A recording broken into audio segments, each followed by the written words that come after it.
Hello and welcome to Web Math Academy, where today we're going to discuss a classic example of the solution of a system of equations, and in this case using Kirchhoff's laws.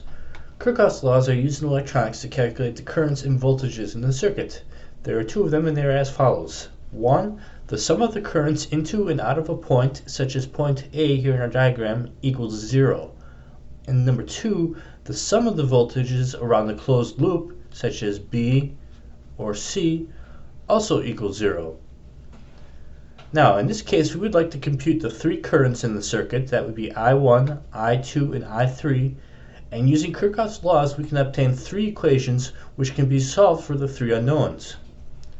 First, using the first law at point A, we see that the current I1 and I3 flow into A, while current I2 flows away from A.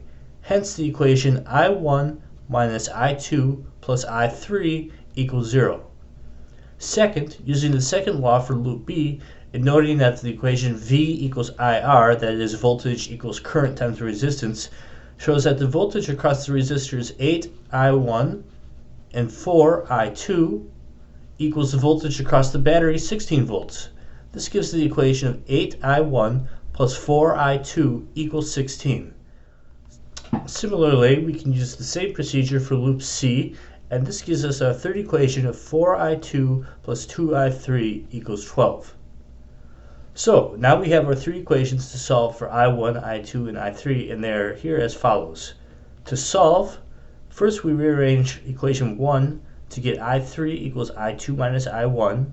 Then we substitute that for I3 in equation 3 to get 4I2 plus 2 times the quantity I2 minus I1 equals 6I2 minus 2I1 equals 12.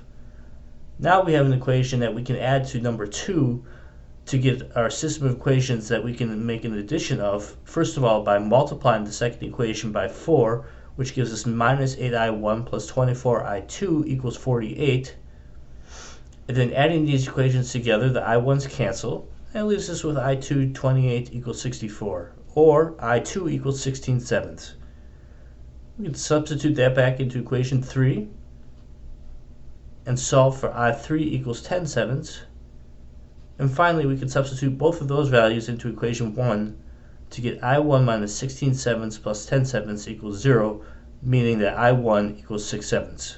So those are our values for the currents in the various loops of our circuit diagram. Now, if you happen to have a TI Nspire Calculus calculator, you can solve these right online, and of course it's much faster. Let's try that. You can open up either a calculator scratchpad or a calculator document. We'll do a scratchpad, type A, and then go to Menu, Algebra, number 7, Solve System of Equations, and number 2, solve system of linear equations. The first thing it asks us is how many equations we have. We have 3. Then it's going to ask us what our variable names are. And we'll have I1, comma, I2, comma, I3. Enter. And then we just type in our three equations.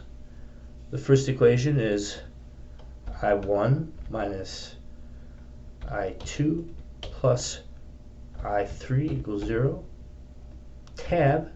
Then the second equation is 8I1 plus 4I2 equals 16.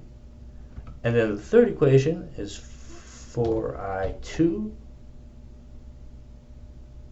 plus 2I3 equals 12. Enter. And there you see those are the exact same values that we have that we solved for over here. So I hope you've enjoyed this brief introduction to Kirchhoff's laws and solving for three unknowns. If you have any questions or comments, please feel free to visit us at our website at webmathacademy.com. Thanks.